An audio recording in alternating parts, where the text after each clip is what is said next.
సుతీక్ష్ణ మహర్షి చెప్పిన ప్రకారం సీతారామ లక్ష్మణులు ముందుగా అగస్త్యభ్రాత ఆశ్రమానికి వెళ్లి ఆ ముని ఆతిథ్యాన్ని స్వీకరిస్తారు.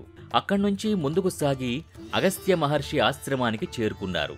అగస్త్యుడు మృత్యువుని జయించిన మహాతపస్వి, వింధ్య పర్వతం పెరుగుదలని నిలువరించిన మహామహర్షి, నరమాంసభుక్కులైన వాతాపి, ఇల్వలుడు అనే 2 సోదరులైన రాక్షసుల్ని నాశనం చేశాడు.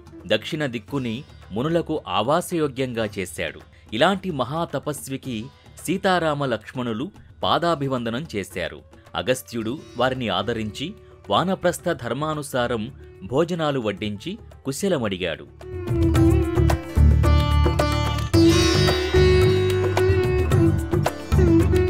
విశ్వకర్మ నిర్మించిన గొప్ప వైష్ణవ ధనుస్సుని రాముడికిచ్చాడు.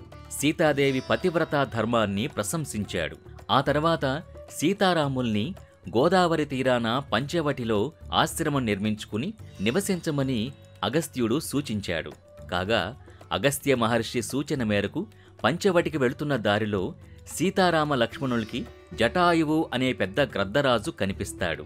తాను దశరథుడి మిత్రుణ్ణని, ఆశ్రమ సమీపంలో సీతను కనిపెట్టుకుని ఉంటానని అంటాడు.